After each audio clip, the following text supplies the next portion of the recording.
नमस्कार दोस्तों, मैं हूं आपका दोस्त संपत लोहार, एक और नए वीडियो के साथ, नई जानकारी के साथ। मित्रों, यदि आप हमारे चैनल से पहली बार जुड़े हैं तो हम आपको बता दें, हमारे चैनल में 4 प्लेलिस्ट हैं, जिसमें धर्म, अध्यात्म और संस्कृति के बारे में, दूसरी प्लेलिस्ट में हमारे मोटिवेशनल लेक्चर, तीसरी में हमारे हास्य कविताएं और चौथे प्लेलिस्ट में हमारे योग की जानकारी दी गई है।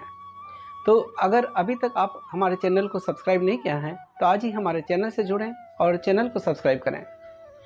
मित्रों, आज धर्म, अध्यात्म और संस्कृति में हम चर्चा करेंगे शरीर क्या है और आत्मा क्या है। क्या शरीर और आत्मा एक है? अगर एक नहीं है तो शरीर और आत्मा में क्या भेद है, क्या फर्क है? श्रीमद् भागवत गीता के अनुसार आत्मा क्या है, जिसके बारे में विस्तृत जानकारी श्रीमद् भागवत गीता में दी है, आज हम आपके बीच में एक संक्षिप्त जानकारी साझा करने का प्रयास करेंगे। मित्रों, आत्मा के बारे में अलग अलग शास्त्रों में अलग अलग तरह से व्याख्या की गई है या समझाया गया है, लेकिन कई बार हम शरीर और आत्मा को एक समझ लेते हैं, जो कि ठीक नहीं है। क्योंकि ये शरीर जो है उसमें 6 तरह के विकार होते हैं, जैसे उत्पन्न होना, फिर अस्तित्व में आना, फिर बढ़ना, फिर उत्पन्न करना, फिर घटना और फिर अंत में खत्म हो जाना या मर जाना। यानी शरीर के अंदर जो 6 तरह के विकार हैं, जिसका जन्म भी होता है और जिनका मरण भी होता है। जबकि आत्मा है वो न तो कभी जन्म लेती है और न कभी मरती है। यानी पहला भेद ये रहा कि ये जो शरीर है हमारे भीतर, हमारा जो शरीर है वो शरीर नश्वर है, क्योंकि इसका जन्म भी होता है और फिर मृत्यु भी आती है। लेकिन जो आत्मा है वो शाश्वत है, वो न कभी मरती है और न कभी जन्म लेती हैं। तो पहला भेद हमको समझ में आया कि शरीर और आत्मा दोनों अलग हैं। जैसे ये मेरा हाथ है, मैं अगर कहता हूँ ये हाथ है, यानी ये मेरा हाथ है, इसका मतलब हाथ मैं नहीं हूँ। ये मेरी आंखें हैं, यानी मेरा शब्द उपयोग कर रहा हूँ, इसका मतलब आंखें मैं नहीं हूँ, आंखें मेरी हैं। लेकिन जब मैं आत्मा के बारे में बात करता हूँ तो मैं आत्मा हूँ, यानी आत्मा और शरीर में अंतर है, भेद है। इसलिए श्रीमद् भागवत गीता में भगवान श्री कृष्ण कहते हैं कि न जायते म्रियते वा कदाचिना भूत्वा भविता न भूयः अजो नित्य शाश्वतम पुराणो न हन्यते न हन्यमाने शरीरे। यानी न जायते म्रियते वा, यानी जिसका जन्म नहीं होता है और जिसकी मृत्यु नहीं होती है। अजो नित्य शाश्वत है, जो हमेशा शाश्वत है, यानी जिसका जन्म भी नहीं होता और जिसकी मृत्यु भी नहीं होती, जो शाश्वत है वही आत्मा है। वही आत्मा है जो शाश्वत रहती हैं। मित्रों, आत्मा हमारे शरीर के चेतन तत्व हैं। ये शरीर हमारा वैसे देखा जाए तो जड़ है। अगर इसे शरीर से आत्मा निकल जाए, यानी चेतनता निकल जाए, तो मृत्यु हो जाता है। तो आत्मा ही इस शरीर का चेतन तत्व है। आत्मा के स्वरूप के बारे में मुंडक उपनिषद में एक बात कही गई है। अगर उदाहरण के लिए हम समझें तो ये शरीर रूपी वृक्ष के अंदर, एक ही वृक्ष के ऊपर समझ लीजिए 2 पक्षी बैठे हैं।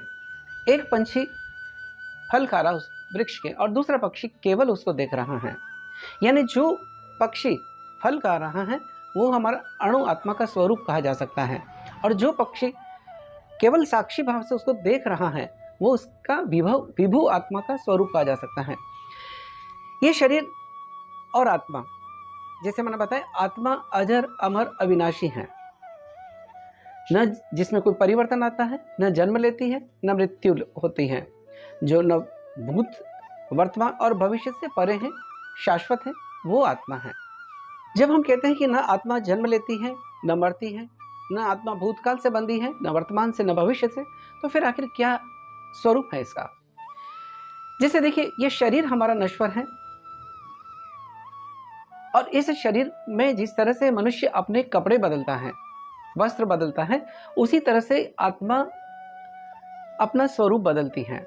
जब मनुष्य अपने कर्म फल होकर अपने देह का त्याग करता है तो आत्मा किसी एक नए शरीर में प्रवेश कर जाती है। यानी आत्मा मरती नहीं है, लेकिन आत्मा दूसरे शरीर में प्रवेश कर जाती है। और दूसरा शरीर कैसा होगा, क्या होगा, वो निर्भर करता है मनुष्य के अपने कर्मों पर, अपने कर्मों पर कि क्या कर्म करते हैं, जिसके हिसाब से हम इन 84 लाख योनियों में जो जीव भटकता है उसके अनुसार हमारा अगला जन्म तय होता है। गीता में एक श्लोक आता है कि वासांसी जीर्णानि यथा विहाय नवानि गृह्यते नरोपराणि तथा शरीराणि विहाय जीर्णान्यानि न्यानि संयाति नवानि देहि। यानी जिस तरह से मनुष्य पुराने वस्त्रों को त्याग कर नए वस्त्र धारण करता है, उसी तरह से ये शरीर के जो 6 दोष हैं या 6 विकार हैं जन्म से लेकर मृत्यु तक, तो मनुष्य की शरीर की मृत्यु के बाद आत्मा किसी नए शरीर में या नया शरीर धारण करती है। इसलिए हमें शोक करने की आवश्यकता नहीं है, क्योंकि जो शाश्वत है मैं आत्मा हूँ, जो शरीर है वो नश्वर है, और जो हर समय क्षीण होता जा रहा है, जो हर समय मरण में जीता है, फिर उसका शोक करने की जरूरत क्या है। एक और बात श्रीमद् भागवत गीता में भगवान श्री कृष्ण कहते हैं गीता के दूसरे अध्याय के 23वें श्लोक में कि ये जो आत्मा है यह अजर अमर अविनाशी है। और इसके बारे में यह भी कहा है कि नयनम छिंदन्ति शस्त्राणि नयनम दहति पावकः न चैनम क्लेन्द्यन्त्यापो न शोषयति मारुतः। यानी यह आत्मा वो आत्मा है जिसे नयनम छिंदन्ति शस्त्राणि, जिसे शस्त्र छेदन नहीं कर सकते, जिसको शस्त्र काट नहीं सकते, जिसको शस्त्र मार नहीं सकते हैं। नयनम दहति पावकः, अग्नि जिसे जला नहीं सकती, वायु जिसे गला नहीं सकता, जिसे गिला नहीं कर सकता, पवन जिसे सुखा नहीं सकती, वो अजर अमर अविनाशी आत्मा है। तो शरीर और आत्मा में भेद है। हमें यह समझना चाहिए कि शरीर नश्वर है और जिसकी जन्म मृत्यु हुई है, उसका जिसका जन्म हुआ है उसकी मृत्यु निश्चित है। ये एक शाश्वत सत्य है, लेकिन फिर भी हम मृत्यु से डरते हैं। जो शाश्वत है उसको हमें स्वीकार करना पड़ेगा, और आत्मा है वो अजर अमर अविनाशी, जो कभी नहीं मरती, कभी जन्म नहीं लेती, हमेशा शाश्वत रहती है, उसे हमें स्वीकार करना पड़ेगा। इसलिए मित्रों, एक गीता में एक श्लोक आता है, जातस्य ही ध्रुव मृत्यु जन्म मृत्यस्य च तस्मात् अपरिहार्ते न तु शोच्युतम मरहसि।